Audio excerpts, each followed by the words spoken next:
ល្ងាចនេះបានស្ងោជ្រក់ត្រួយប្រែកតោះពុកម៉ែបងប្អូនទៅមើលពីវិធីការស្លរបស់ខ្ញុំទាំងអស់គ្នាហើយមុនដំបូងខ្ញុំក៏បានដើរទៅបេះត្រួយប្រែកព្រោះអីថៅកែរបស់ខ្ញុំគាត់ក៏មានដើមប្រែកដើមអីហើយចំពោះខ្ញុំគាត់ដែលបានហូបទេក៏មុនពុកម៉ែបងប្អូននៅស្រុកខ្មែរយើងខ្ញុំធ្លាប់តែចាស់ក៏តែងតែនិយាយថាត្រួយប្រែកគឺឆ្ងាញ់ណាស់ហើយលោកពុកនៅម្ដាយរបស់ខ្ញុំក៏តែងតែដំណើរប្រាប់ខ្ញុំផងដែរថាត្រួយប្រែកគឺយកមកស្ងោជ្រក់មួយក៏ស្លកកូរគឺឆ្ងាញ់ស្លឹកវាខ្ទិះហើយធ្វើឲ្យទឹកស៊ុបរបស់យើងគឺស្លទៅវាផ្អែមផងដែរពុកម៉ែបងប្អូនគឺឆ្ងាញ់មែនដូចពាក្យចាស់គាត់ថាមែនហើយដល់ពេលខ្ញុំមកនៅកន្លែងថៅកែរបស់ខ្ញុំគឺខ្ញុំក៏បានយកត្រួយប្រែកយ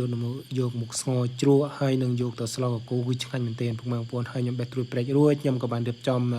កាត់គល់សក្រីព្រោះអីដីក្មួយរបស់ថៅកែខ្ញុំគាត់ទិញទៅបានទាំងគល់សក្រីផងដែរគឺគល់សក្រីច្រើនមែនទែនខ្ញុំតែងទៅបេះគ្រឿងក្រាច់ម្រេចទីមនៅក្បែរនឹងផងដែរមានត្រួយប្រែកស្លឹកបាសមិនខ្វះទេដំណាំដាំដុះនៅផ្ទះថៅកែរបស់ខ្ញុំហើយចំពោះស្ងោជ្រក់របស់ខ្ញុំគឺខ្ញុំដាក់ខ្ទឹម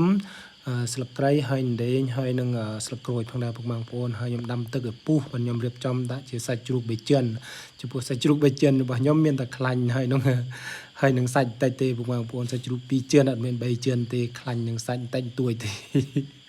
ហើយខ្ញុំក៏បានស្ងោរប្រេចរួចស្រេចបាច់ផងដែរចំពោះស្លឹកប្រេចយើងត្រូវដាក់ក្រូចពុកម៉ែបងប្អូនហើយទឹកជ្រលក់របស់ខ្ញុំប្រើជាទឹកអំពិលផងដែរផ្លែអំពិលជាស្រេចអំពិលទុំយើង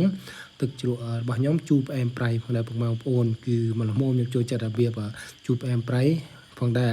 ហើយជ្រក់ស្លប្រេចរបស់ខ្ញុំក៏បានស្លរៀបរយរួចស្រេចបាច់ផងដែរពុកម៉ែបងប្អូនគឺនេះឯងគឺជាមើលស្ងោជ្រក់របស់ខ្ញុំផងដែរត្រួយប្រេចគឺឆ្ងាញ់ពុកម៉ែបងប្អូនខ្ទិះឆ្ងាញ់មែនទែនចំពោះត្រួយប្រេចគឺឆ្ងាញ់ពុកម៉ែខ្ញុំចូលចិត្តមែនទែនហើយខ្ញុំក៏បានរៀបចំដាំបាយដើម្បីផងដែរគឺខ្ញុំស្ងោរលងរួចបើខ្ញុំដាំបាយពុកម៉ែបងប្អូនហើយដាំបាយទឹកឆ្នាំងភ្លើងស្រួលម្យ៉ាងពុកម៉ែបងប្អូននៅប្រទេសគេគឺអត់បាច់ដាំអស់ទេពុកម៉ែបងប្អូនហើយខ្ញុំក៏បានរៀបចំ